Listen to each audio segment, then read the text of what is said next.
Thank you guys for logging on. I'm just going to take a couple of minutes to wait for more viewers to join us.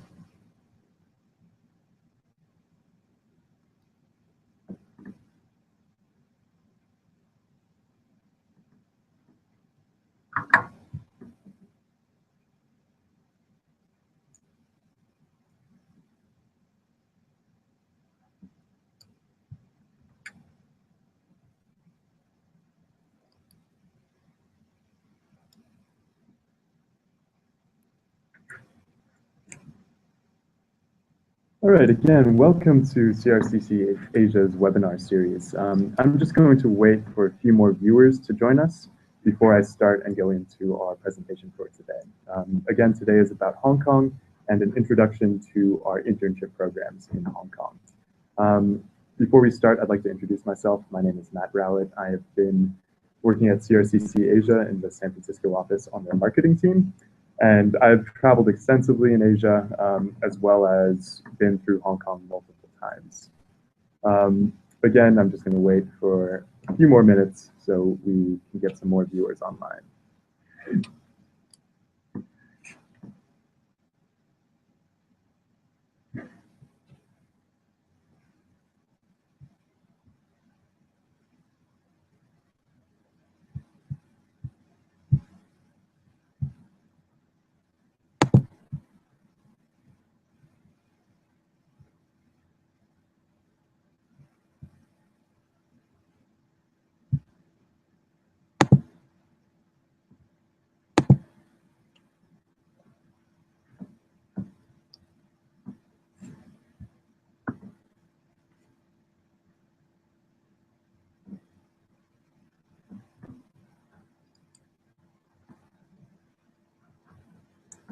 All right, let's go ahead and get started. So again, my name is Matt Rowett. I work for CRCC Asia in their San Francisco office on their marketing team.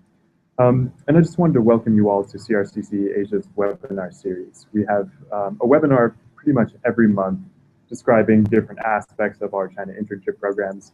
And this month, we are going to focus solely on our Hong Kong internship program. This means that we're going to kick off a new program in Hong Kong starting this April. So in today's webinar, I'm going to go over a few main things, give you an introduction about Hong Kong, our webinar, and our Hong Kong internship program. Afterwards, I'm going to open it up to you guys for questions, and if you guys are available to ask me questions, I'm here to answer them. So let's go ahead and get started with our slideshow today.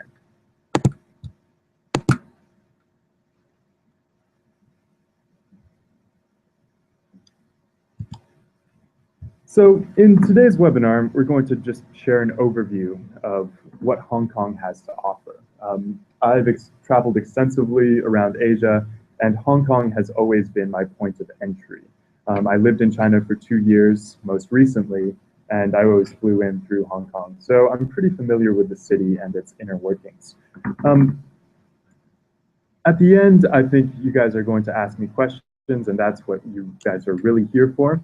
So if you have any questions, just wait till the end. This shouldn't take too long in terms of just going through the slideshow and giving you a bit of background on Hong Kong itself. So I'm excited to share a brief introduction to Hong Kong as a city. I've traveled there, as I said, a few times, and it's basically one of the coolest places I've been to. Now, Hong Kong in Chinese means fragrant harbor. The first character there is pronounced Hong in Cantonese, but in Mandarin it's Xiang.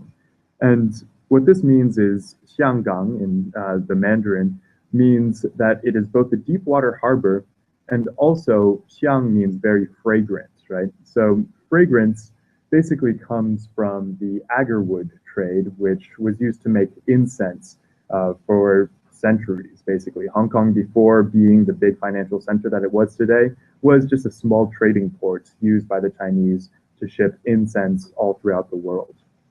Now, Hong Kong is one of the special administrative regions of the People's Republic of China. The nearby Macau is the other one. So Hong Kong is a special administrative region because it used to be controlled by the British, and Macau, of course, used to be controlled by the Portuguese. Now, these regions are particular to China and very different than how, say, a normal city like Shanghai or Beijing would be run. So these regions are responsible for all of their internal affairs except those regarding diplomatic relations and, of course, national defense. So if you hear, people say, I'm not from the mainland, I'm from Hong Kong, there is a difference in how the government of the PRC actually treats Hong Kong as a region. Now, being a special administrative region has helped Hong Kong become a major financial and commercial powerhouse and a bridge between the West and China economically and culturally. We're going to delve into a bit more of the history in just a second, but first let's give you an overview of just what Hong Kong is and where it is. Now, Hong Kong is situated on the southern coast of mainland China, so that's 422 square miles, which includes Hong Kong Island, Kowloon, and the New Territories. Now, Hong Kong itself is actually made up of more than 230 islands, but only some of these islands are inhabited, which means in terms of recreation, you can go on a cruise and find an uninhabited island right next to one of the biggest cities in the world. Within this 422 square miles is around 7.2 million people. Now, that is a huge population. That is the entire population of a country like El Salvador, living on an island, basically, the area of Tahiti. So this is really interesting because in terms of Hong Kong, most people associate Hong Kong with its fabulous skylines, which means in Hong Kong, the only way to build usually is up. So talking about the population, we have 93.6% ethnic Chinese, and most of these Chinese are Cantonese speakers. Cantonese, or Guangdonghua, is basically the major dialect spoken of Chinese in the southernmost reaches of China. So that includes Guangzhou, Hong Kong, Shenzhen. All of these places primarily speak Cantonese. But of course, just like any business hub now that is administrated through the CRCC government, or the PRC government, the Mandarin requirement is pretty high for business. And of course, Hong Kong is also very good in English. I think every taxi driver I've encountered there speaks perfect English. Now, economically, Hong Kong's per capita GDP is one of the highest in the world. It is the 11th highest GDP in the world, and that was, I think, figures from 2013, and in 2014, it basically stayed the same. In terms of economic growth, it grew 7.3% in 2014, and in terms of climate, they do have 4 seasons. These 4 seasons are a bit different than the 4 seasons we would expect in America or in Canada, but usually they have a dry autumn, a very humid spring, and a very rainy and wet summer. Winters, of course, are a bit wetter and cooler than in most places. In terms of religion, we have Buddhism, Confucianism, Taoist, Christian, and Muslim, and Hindus. Basically, because Hong Kong is such a global center, all of these different religions can coexist and practice here. Now, we're going to go on to Hong Kong history. Hong Kong basically has been a British colony starting from 1841, after the First Opium War. Now, if you understand basically Chinese military history, the First Opium War was started for one reason, and that was that the British wanted to maintain trade with China because they wanted tea. The British loved tea, so they went in there and basically forced the Chinese to trade. And one of these concessions that the Chinese government gave to the British Empire was the territory or the island of Hong Kong to be used as an open water, deep water port. So because of that, the New Territories were on a 99-year lease starting in 1898, which means they most recently were given back to China in 1999, just 100 years after that lease was given back. So during World War II, they were occupied briefly by the Japanese, and right afterwards, when the communists started the new China in 1949, a lot of Shanghai enterprises, all the big Shanghai banks that used to do business worldwide through the Kuomintang or through the Republic of China, basically started moving to Hong Kong. And that's why we get one of these big branches like HSBC, which is the second largest bank branch in the world, which stands for Hong Kong and Shanghai Banking Enterprise. Now, via the Sino-British Joint Declaration in 1984, Hong Kong was basically given a high degree of autonomy, even though it was transferred back to control of the People's Republic of China. Now, special administrative region means that Hong Kong has a high degree of autonomy, which means that they have a separate political system, a capitalist economy, and they operate under the moniker of what's called one country, two systems, which means one country meaning Hong Kong is a part of China, but two systems meaning they can coexist with the communist China, as well as having a completely open capitalist economy. So let's move on to how Hong Kong has a competitive advantage. Because Hong Kong is a special administrative region, it is a fantastic place to gain competitive advantage in your career and just develop your connections and, of course, understanding China and the international business field in general. So Hong Kong helps you develop business links with the mainland. The Shanghai-Hong Kong stock connection provides another gateway to mainland China. And then the mainland and Hong Kong closer economic partnership arrangements, which is CEPA, you guys might have heard that before, is a free trade pact that enables foreign companies based in Hong Kong to gain easy access to the mainland Chinese market. And this happens through various liberalization measures, which means that people in Hong Kong and companies in Hong Kong are there because it is extremely advantageous to be there. Now, in terms of the geographic location itself, it is one of the coolest cities in the world because it's basically based upon this deep water port. It is one of the deepest water ports in the world, which means thousands and thousands of ships move through Hong Kong every single day. In terms of hardworking and educated workforce, there's a literacy rate of 94%. Most people in Hong Kong understand that it is an extremely competitive business environment that they're working in. So kids from a very young age are basically put through rigorous schooling. Now, in terms of a gateway to mainland China, like I said before, because it is a special administrative region, it has many perks that cities in mainland China do not have. Now, people call Hong Kong the world's freest economy.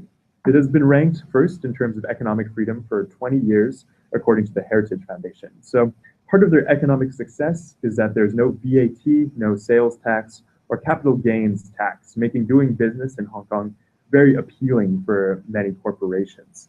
And the World Bank this year has just named Hong Kong the third best place in the world to do business. Now, let's move on now to what industries Hong Kong can give. In terms of industries, Hong Kong is a great place for several sectors. Now, these are the four key industries. The four key industries are trading and logistics, financial services, tourism and travel, and professional services. Trading and logistics means import-export, basically. So Hong Kong, because of its deep water port and because of its location, is basically the center, the hub of all goods moving from China to America or from America to China. So because of this, they have a lot of ships moving in and out, and it is located in one of the most strategic places, which is why I think Great Britain was so eager to keep Hong Kong for so long. In terms of financial services, they amounted to more than 319.3 billion, or 15.9% of the total Hong Kong GDP in 2012. And the employment in 2012 was over 200,000 workers. So if you are a finance student or if you are a business major looking to intern in Hong Kong, this is the place. To be. In terms of financial services, CRCC Asia works with some of the top companies that are in Hong Kong right now. Another industry that we have to talk about is tourism and travel, which generated over 94.6 billion in 2012. This means that Hong Kong is a primary tourist destination, not just for mainland Chinese, which it is, but also for people all around the world. People know about Hong Kong. They know about how um, basically beautiful, how famous, how happening the city is, and people want to go there. In terms of professional services, when we say professional services, this provides a broad range of industries. This can include media and creative services, advertising agencies, etc. And these things are still very important for the Hong Kong economy. Now, let's go on to trading and logistics, one of the first things that we were talking about.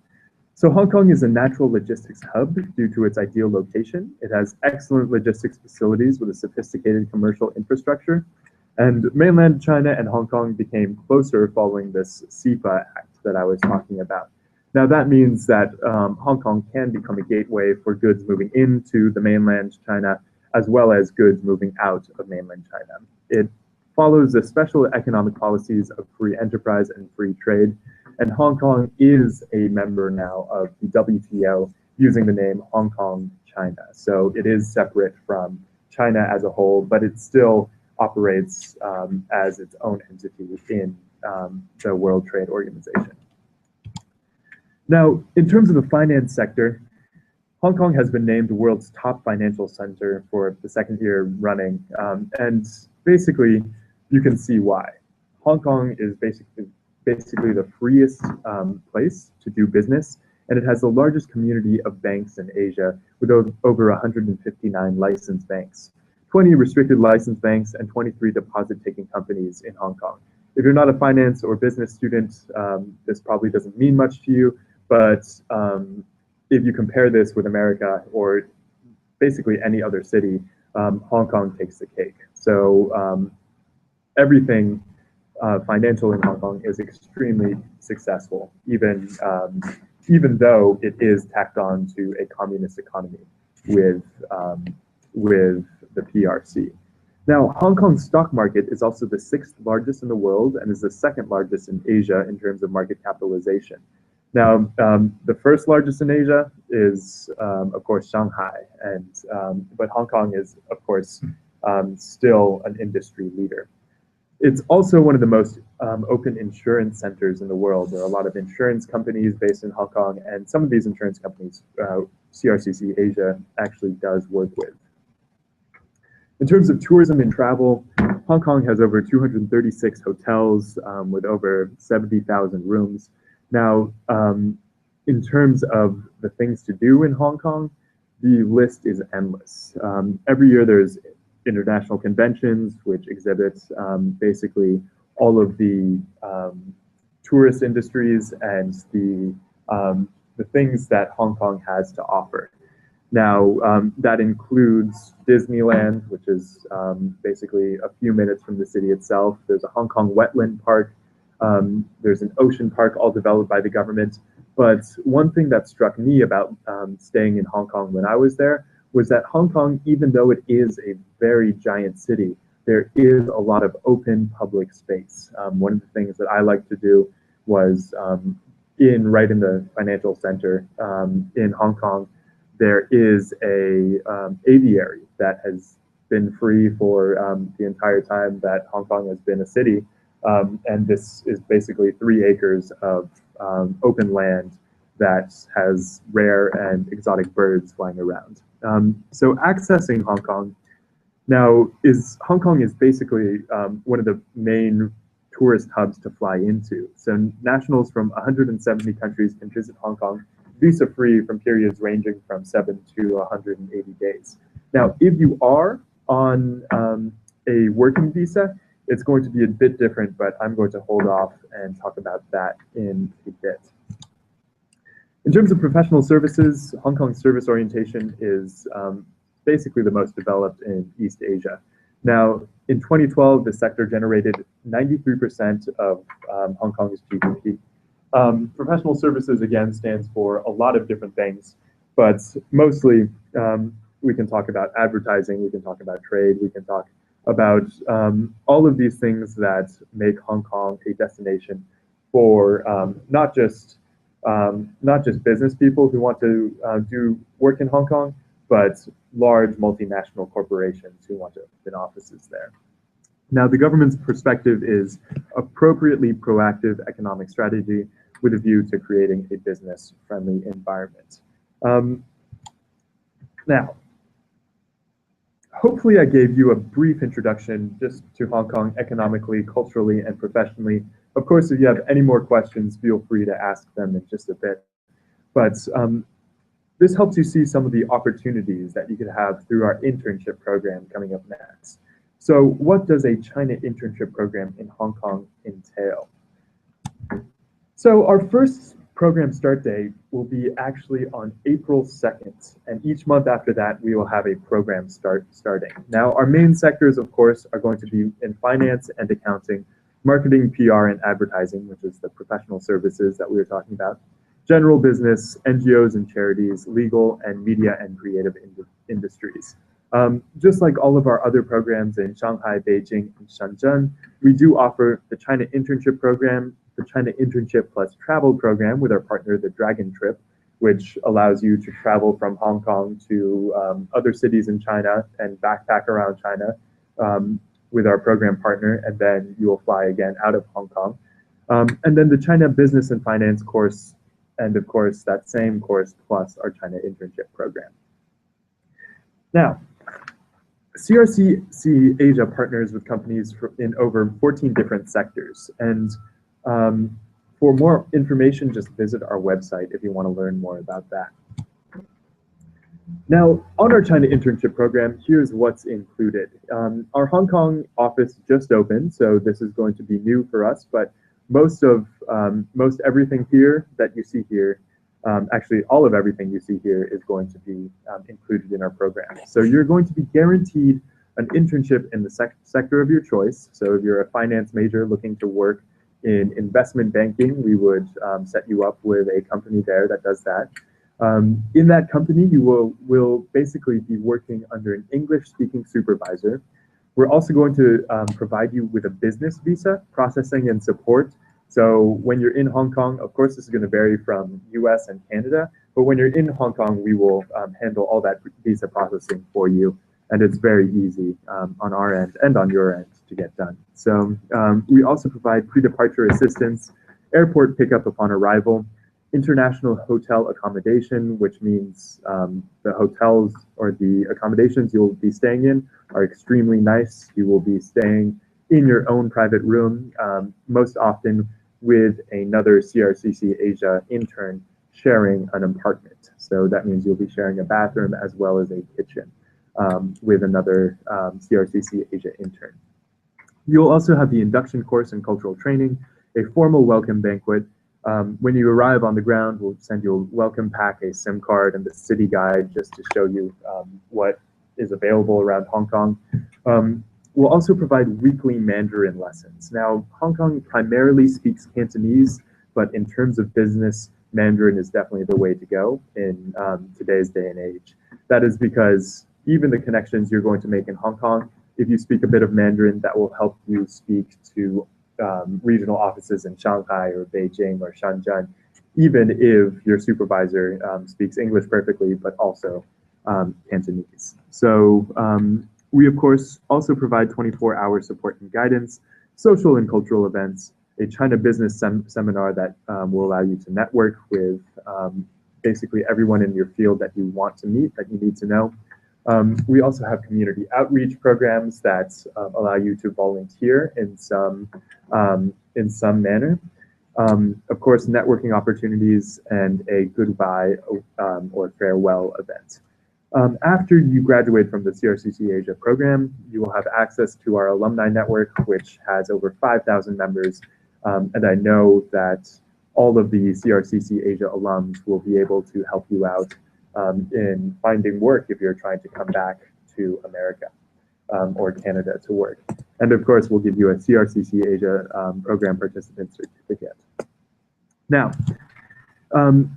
We have 4 amazing locations, and we just opened this Hong Kong location. But that being said, interns in the past have been extremely happy with Shanghai, Shenzhen, and Beijing. If you don't know about Shenzhen, it is basically right across the border from Hong Kong. It is one of China's special administrative regions. It's basically what Deng Xiaoping, the former premier of China, turned into a special economic zone to enhance development. And when that was the case, it grew from a small fishing village to a huge financial and global powerhouse. Of course, Beijing is the capital of China and where the central government is located. And Shanghai is the former financial center, and it is still a big financial center in China. Now, because of these 3 other locations, you can, of course, look into these locations or look into our Hong Kong location. But we recommend that you do your own research when coming to us, and just because these 3 other cities might have more relevant companies that you could work for. So I hope you enjoyed just hearing about Hong Kong, and I wanted to tell you about CRCC Asia's 2015 webinars. So for some webinars in the future, we will continue to host the series each month with a focus on a different sector. So today is Living and Working in Hong Kong. On March 3rd, we're going to do engineering internships in China, which is one of our strongest sectors. April 7th, we're going to have finance internships in China, another one of our strongest sectors. May 5th, marketing internships. June 2nd, legal internships. August 4th, and we're going to be doing a series on China's history and culture. And then on October 6th, we'll be having a brief webinar on traveling in and around China. So that basically concludes this webinar series. So I wanted to open this up for some Q&A. If you guys have any questions about Hong Kong or CRCC Asia programs in Hong Kong or our programs in general, just feel free to ask. I hope I didn't take up too much time of your day today, but I wanted to make that short and sweet. So now, if you guys have any questions, feel free to type them in.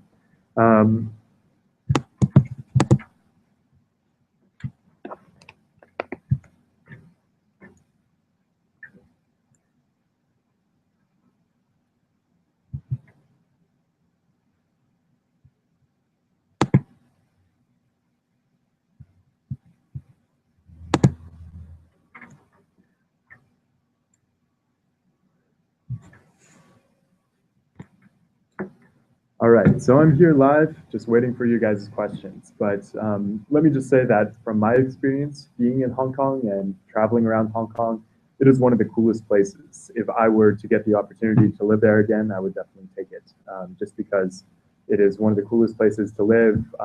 You can travel pretty much anywhere from Hong Kong. It is a great place to be.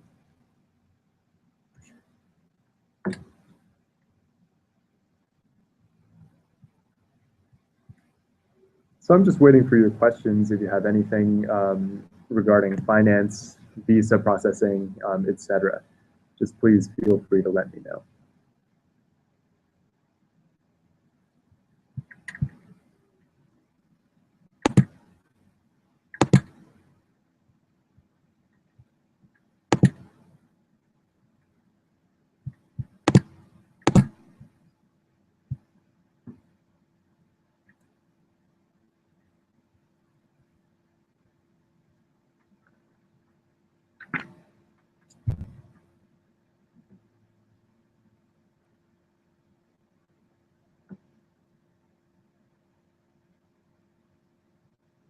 Again, the chat box is on the right-hand side of your screen, so just please be sure to type your questions in if you have them. If not, and you don't have a question now, but you might have a question in the future, feel free to contact our San Francisco offices at any time, and we'll be here to answer your questions about our internship programs in general. And you can do that by either emailing us at sanfrancisco@crccasia.com or just calling our regional office here.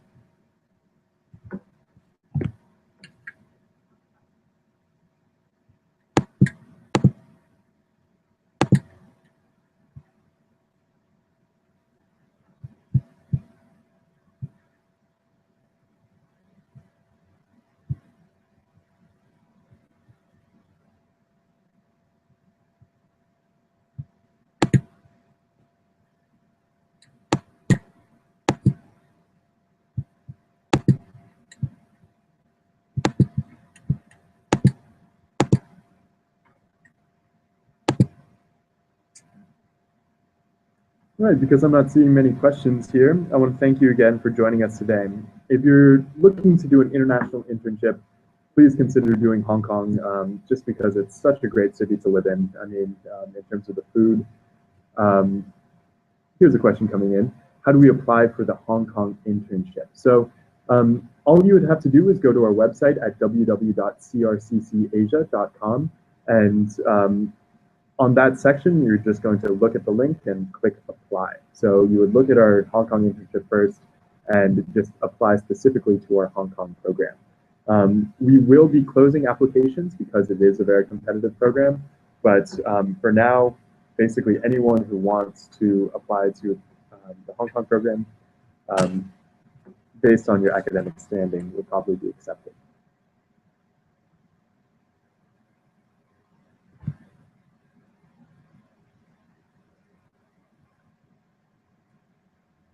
Now, if you're doing an international internship in Hong Kong or another city in China, just please be sure to apply online. And again, that's crccasia.com/apply, or you could just go to our website and find the apply link. The website, the application on the website itself will only take maybe 15 minutes.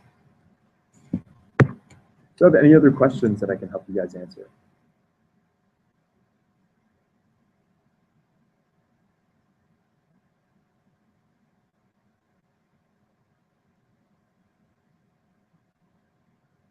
All right, because I'm not seeing any other questions, I think this concludes our webinar for today.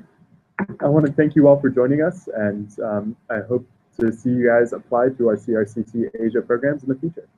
I wish you all the best in your hunt for international internships, and hopefully you'll contact our offices soon. Thank you. Take care.